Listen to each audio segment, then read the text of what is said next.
this woman. How did she look last night? Beth, you are phenomenal. You bring so many smiles to everyone's faces. Thank you so much for your incredible talent. We're so lucky to have you. Lee, I love you. Thank you, I love you, thank you. And Lee, you are such a rock star MC. You are here, oh my God, with us all the time. I love you so much. You are so supportive. Thank you, You're not only complimentary to me all the time and everyone, but like cheers. Your loyalty to all of us. Thank you so much. Okay, sorry, I just totally screwed up Lee's introduction. Not even, you just made my job easier. Wait, you didn't want to take it's like it. I'm not really here. Wait. What do you Okay, wait, introduce me. This next actress is nothing but trouble.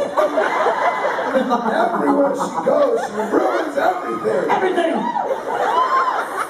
Give it up for the Queen of Mirth.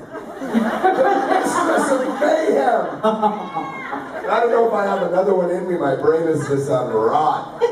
But I love her and you love her and the world loves her. Who are they talking about? Who cares? I don't know. I think it's someone called Lana Parrilla.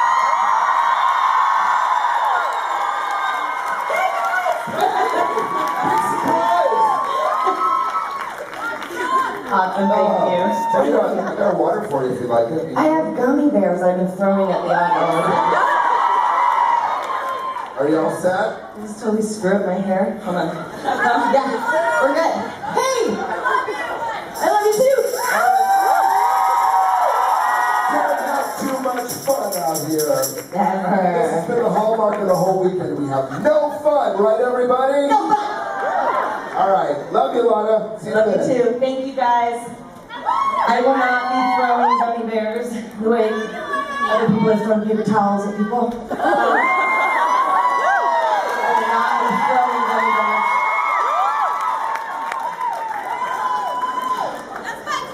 Although I do like to share, which is why I was saying gummy bears. So it's still the 8-year-old in me. Hi, everyone. I didn't understand you, but thank you. This has been a great day. This has been a lot of fun. You know, I'm so close to home. I can smell the Puerto Rican food right now. Being cooked in my family's house. That's right, I ate my plátanos last night. Yes, Went to visit the family in Brooklyn. Brooklyn! All right. Thanks. I love you, Lana! Thank you, I love you too. So I can talk way too much. Let's get started. Hi. My name is Michaela, and my question is, who is the funniest actor you work with? It's a tie. Oh, I think Rebecca makes me laugh more than anyone. Sean McGuire is pretty funny too. Yeah, the two of them crack me up. It's they're both so much fun to work with. Rebecca. Rebecca. I guess that said it all. Thank you. Hi. Hi, I'm Tristan, and did you ever expect like your character to like become a good person, or did you just always expect her to be bad throughout the show? You know what? I have a friend who's a psychic. And I was working with her at the beginning of the show for the pilot. Her name's Goldie. She's a good friend of mine. I love Vince. And she guessed it. In the pilot episode, she goes, I think you're going to become like a Snow White version of Regina down the road. And I was like, that's not going to happen. So she guessed it, and she was right. And I had no clue. I didn't think it would happen. But it did. So Goldie knew. I didn't. Yeah, you're welcome. You asked really good questions. Thanks. Hi. Hello. I feel awkwardly. Hold on. There we go. Now I can see. Okay. I've been waiting a long time to ask this story. Rob Lowe wrote this book. If you're fortunate enough to be part of a particular transcendentalist, yeah, it is. Particularly a transcendental one, all emotional ownership is transferred from you to the audience. They judge it, they embrace it, they project their own hopes and dreams and fears onto it, take personal meaning from it. It becomes less yours and more theirs. Just like Paul McCartney can never enjoy the Beatles. So, having said that, what would you say to Swan Queen fans who are upset about the lack of screen time for Regina and Emma? Lack of screen time. Yeah, there's the no goodbye, there was almost hug. There are people that feel like there should have been more of a, even just a friendship at this point in time. yeah. Right. I have no control over that. No. Right, so yeah, I mean, I have no control over that. I trust the writers and I trust the direction they take the show. They're pretty successful at writing the show. I think it would have been nice to have that moment. I don't know why it wasn't written, but it would have been nice. I don't know. That's a hard question for me to answer because I'm not the writer. But I think it would have been really great for us, even the actors, to experience. It would have been a great sort of closure. And I think it would have been even better for the audience. But you know what? I haven't even really thought about that much. Because I didn't get to say bye to other characters as well. So it's not just Emma. I didn't get to say bye to Snow. I didn't get to say bye to Charming. Thankfully, I don't have to say bye to Zelina.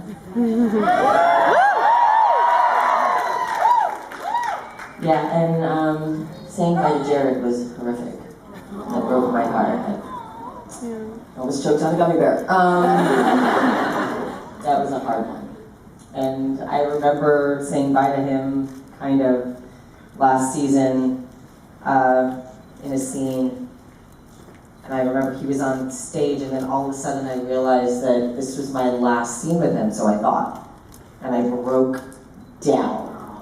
Like, I needed to clean up on aisle 2. I was like, my makeup came running down my face, and it was a hard one. I'm really connected to him. I love kids, so that's always tough to say bye to kids. Hi. Hi, my name's Elizabeth, and I was wondering who you think is Regina's soulmate, and what was your favorite Regina and Robin scene? I think Henry is her soulmate. My favorite Robin scene with Regina.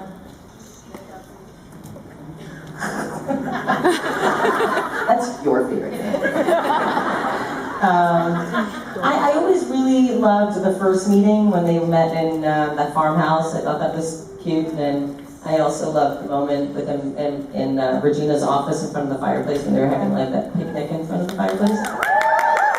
Yeah, I really like that too. Thanks. Hi, Lana. Hi. I'm Danielle. I appreciate your trade and your skills so much, and you bringing Regina and Evil Queen to life. Page 23 was one of my absolute favorite episodes. What was it like for you to play Regina against herself? Next question.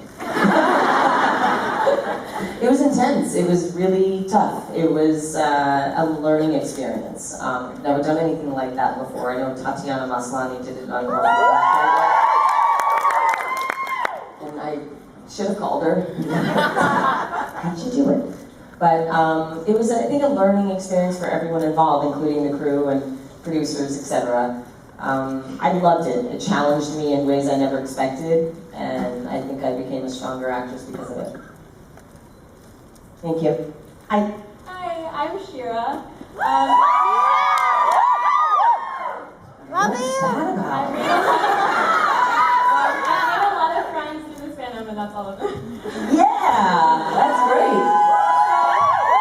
Awesome. I'd love to hear that. Give it up one more time. Great. I love the support. You are loved here, girlfriend. This show has touched the lives of such a widespread audience of different races, cultures, and sexual orientations. Edna and Regina's relationship on the show, whether exhibited on the screen or interpreted by the audience, has inspired the LGBTQ plus fans in Amen. accepting themselves and even forming their own fairy tales. Many have Yep. actually connected, even married. You were there when they got engaged, I believe. Yes. Oh my God, I cried. So what is it like to have such a powerful impact on a minority that has been discriminated against for so long? It's incredible. I mean, it's incredible. First of all, I think Emma and Regina make a pretty hot couple. So, I was all for it, but I had no control over it. I think it's important. I think it's extremely important to support the LGBTQ community. I've been doing it for years. I've always been an advocate. I don't know any different. My gay cousin walked me down the aisle. I think it's incredible. I think it makes sense. These two women are very strong women. They are fighters, they are lovers, they are leaders, they are heroes, and there's tension between them in the beginning, which only, probably brought some more attraction to the couple, I'm sure. And then they became best friends. And I think it's a relationship that many people have supported, I have supported, and I love it, and I love what the unity that's brought in the fandom, which is incredible. The relationships that have developed, the marriages, the engagements, the proposals I've witnessed, it's phenomenal. It's all queen. Yeah, I've always supported it. I've always supported this fandom. I've always supported all the ships. So I still support it. I'm still a Swan Queen fan. I'm still an Outlaw Queen fan. I'm still a Rumbell fan. Yeah, I think it's pretty, and especially now. I think quality is critical, and it takes all of us together to support this community to make change and difference in the world. You're welcome. Great question. Thank you. Kylie again. I just wanted to know something I wanted to ask you for a while. What advice would you give actors who are struggling with body image? I guess because there's a lot of rejection in our field of art, which I can understand, but body image is something that I've struggled with, especially for the past year and a half now. It is such a hard industry. Yeah. I mean, it's this is a tough one because I feel there's so much discrimination out there, and there are people that I'm forgetting the actress, she's hilarious. Trainwreck. Thank you. When she posed naked, that was huge, and it was it was so important. I loved that. I love that because we need to change the image in Hollywood. And it's become unhealthy for so many people that, you look at these magazines and you see these women that are 4 pounds with 800 pounds of makeup on, and that's just natural beauty is the way to go, and you have to accept yourself and you have to accept your challenges, and if, whatever it is that you struggle with. I always struggle with, and this sounds really stupid, but I was made fun of as a kid because I was too skinny.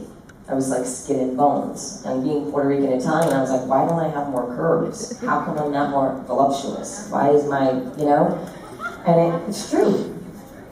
And I grew up feeling I don't have this enough, I don't have that enough, and I was super insecure.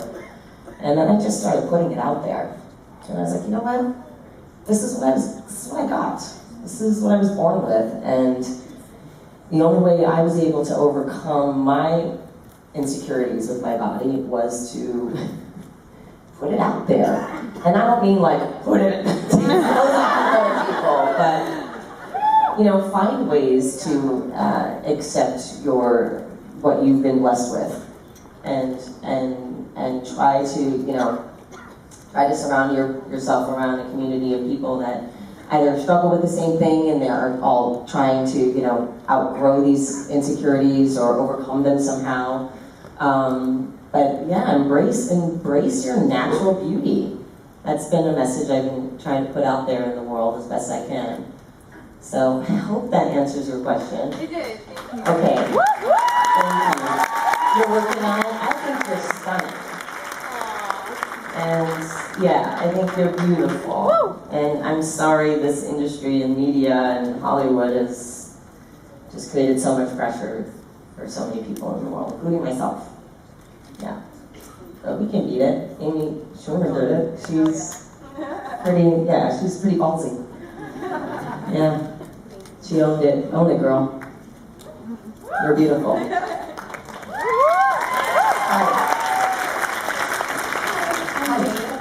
Hi, Jade. I am a film major and literally the only woman and Hispanic woman in my class. Do you have any advice for any women who are intimidated coming into the film industry, either on stage or behind it?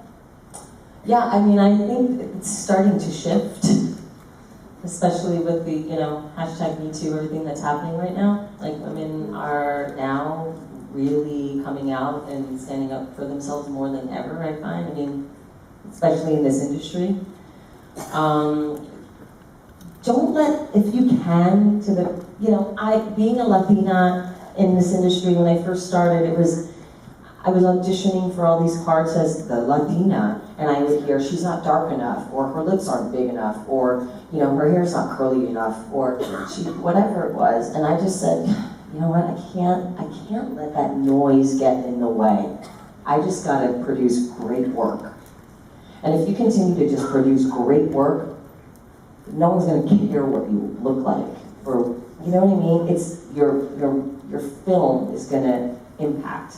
It's going to, that's going to change the opinions of others. And I know that sounds really weird, but that's how it was for me. I just thought, okay, I can't, if I just keep focusing on I'm not Latina enough, then I'm gonna try to be something I'm not. I just have to be me and focus on doing great work and let that lead me and let that change people's opinions of me. So just stick with it. Unless people are bullying you, then that's another story and you can call me and I'll take care of them.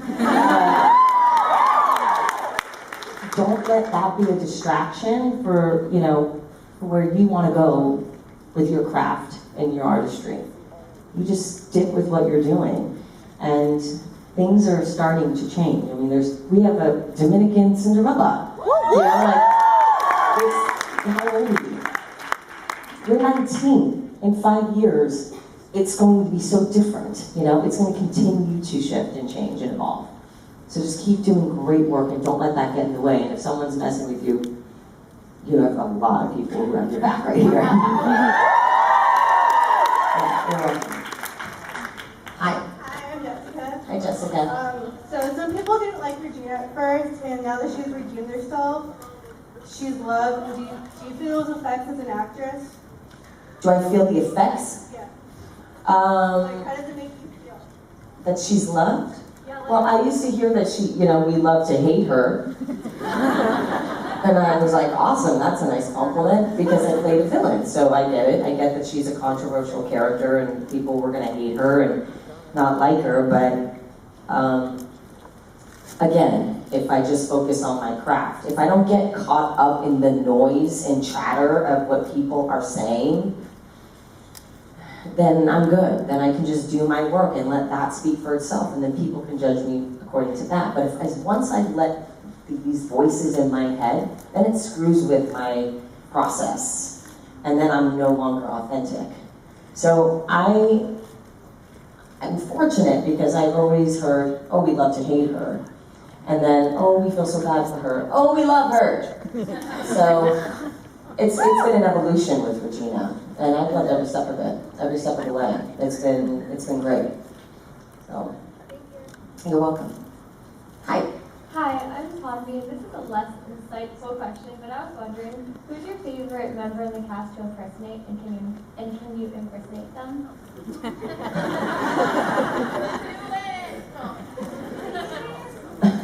I feel like Rebecca does a better job at Sean. Do you know what?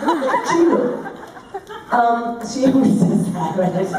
I don't impersonate very well. No, sorry. I just kind of did Sean McGuire's Robin Hood, but not very well. Was it? Okay, because I feel like if I'm going to impersonate anyone, it's probably going to be Jennifer Goodman because she speaks really fast. And there was a scene when my voice went in her. Do you remember that? Yeah. I was in ADR and she was going, and I was going, oh my God, did she take a breath? How am I supposed to do this? And you have to like match the words to her mouth. And she was speaking like this and I had to do a little bit. That was Jennifer Goodman.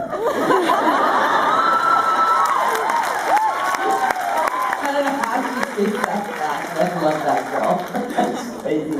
I love her. Thank you. Sorry, I suck at that. Danny, that's about it. Hi.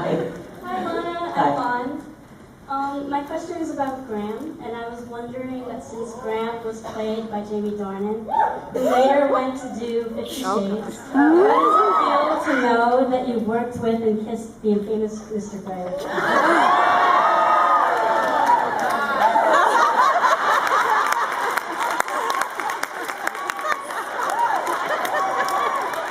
Next question.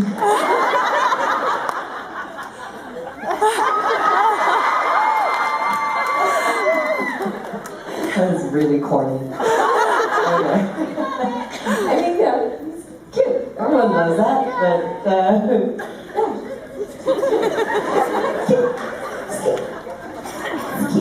Cute.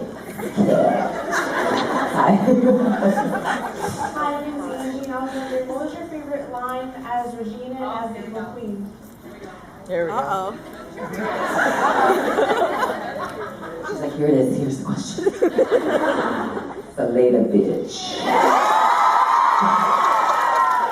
It's a good one. I should say that more in life. Evil Panda! I don't think so. That's really like Lana from the block. Me when I was 14. Hi, Lana. You're so beautiful, first of all. Thank you. Okay, so Regina and Emma are friends. Do you think that Regina ever told Emma that she's the one who killed Graham?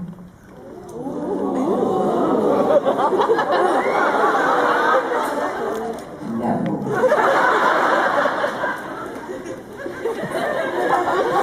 I think Regina told anyone that one. I know he just died.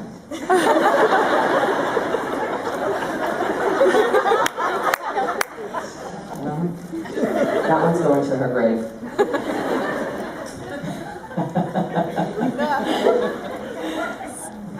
Do you think Graham knows? Do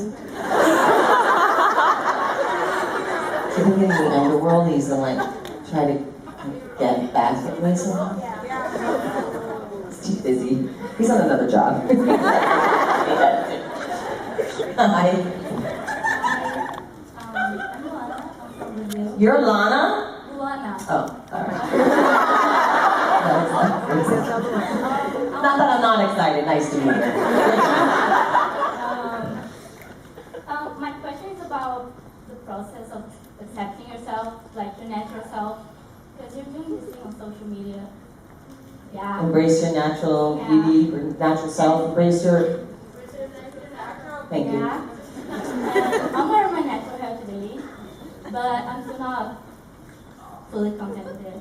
Yeah. And I want to know how is this process for you and what you have to say about it to other people. Part of it started because my hair is done all the time with hot tools and products, and my hair needs a break. And right now it's totally fried, which is okay. I'll deal with it later. But not right now. But I'm doing hot oil treatment tonight. Yeah. I think it's, I'm 40.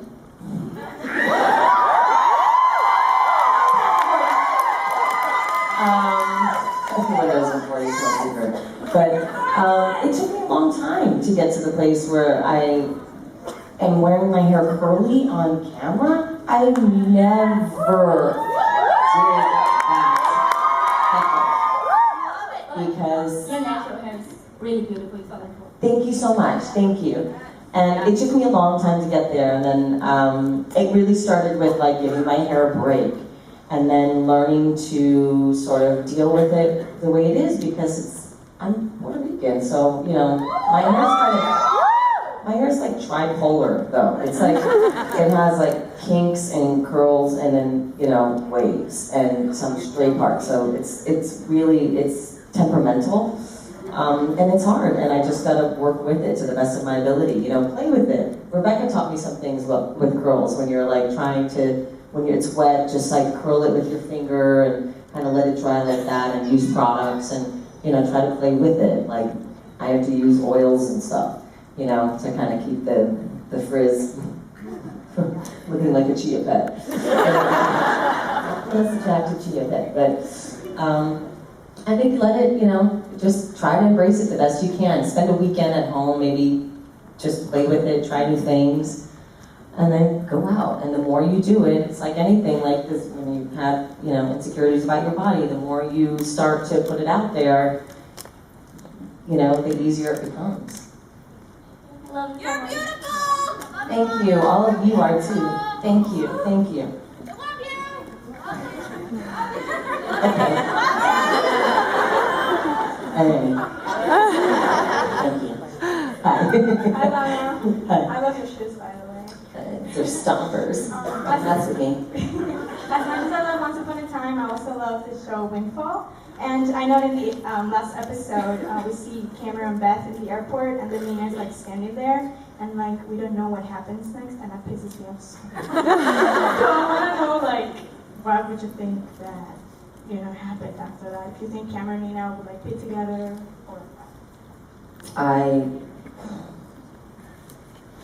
It's kind of like the Emma and Regina's thing too. It's like, well, what would have happened? Or the Trina and Tom story. What would have happened?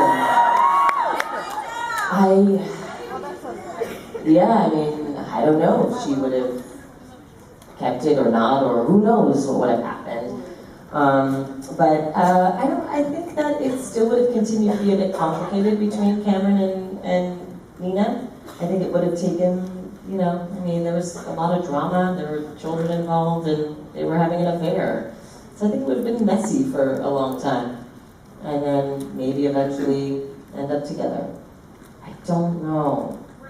I need Jason here. Were there episodes we never saw? There were no, you saw everything. There were only 13 episodes of that. I know, it was a crazy show. Yeah, I'm glad you saw it. Thank you for watching it. I don't know who did, but thanks.